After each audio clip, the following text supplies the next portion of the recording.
In Lira city, a group of students currently affected by the lockdown have resorted to horticulture as they wait for schools to reopen. They came up with a plan and we sat together as young people and we say we cannot sit just like this, just reading books. At least we have to read, also doing something productive for the future. The students, 15 in number, with majority being girls, started the venture just after the students were sent back home. If we can generate some money to help us when we are going to go back to school, so that we can generate enough money to go back and buy the requirements and also sometimes our school fees. According to Sarah Chenga Pedunu, a senior 3 student of Mulusa Academy in Wobulenzi, Luero district, currently they are focusing on planting the Ethiopian eggplant, commonly known as nakati.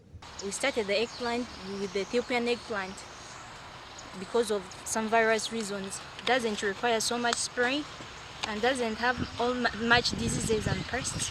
That's why I've decided to start with that. And also in the near future, I don't want just to end with doing horticulture. I want to do diversification by doing poultry. According to Acheng, who is also the group chairperson, the majority are O-level students with a few in A-level from various schools. One would wonder how such a venture all started. We talked to the owner and we asked him help us with the space. Whenever we get something, we can clear you up. These girls who are participating in producing these seedlings approached me for a space. So I already offered them a space for producing these seedlings. Lira, like other parts of the Lango sub-region, has received very little rainfall, posing a challenge to farming activities. We always do watering in the morning, especially when there is no rain. And in the evening, we also do watering. With limited space, the group has decided to venture into raising the Ethiopian eggplants on nursery beds and sell them as seedlings, each going for 100 shillings. The challenge that we are facing is we are lacking the main field where we could transplant. The market for the veggies are there. For example, when you have now made it like it's just ready for someone just to go and slash it and now just make it as a meal. But as a seedling, we want to first test it, how it could be.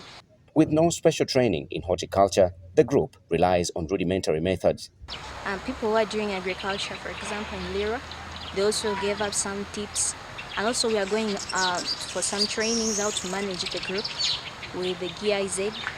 As schools remain closed, over 15 million school-going children are currently at home as parents continue to battle the task of managing them. After the first lockdown, it is reported that thousands of girls didn't make it back to school as some were either impregnated or married off. As you look at the report about teenage pregnancy, it was too high. So because those reasons come after someone being lousy, having nothing to do. But they say let's sit together and do something productive. This work here, they make them busy and they make them productive. And they are now eyeing so that they could buy, if they could generate some income, they want to buy even smartphone for their studies. The market for the seedlings is still scanty, but the group is keeping hopes alive. For example, there are beer boys in Apala sub-county. They have made their order. They want like there are 100 people in that group. But the problem is like they want someone who can support them by buying for them also the stems, the seedlings. As the Ministry of Education and Sports prepares to reopen schools, one would question the sustainability plan for such a project. Nelson Omoya, NTV.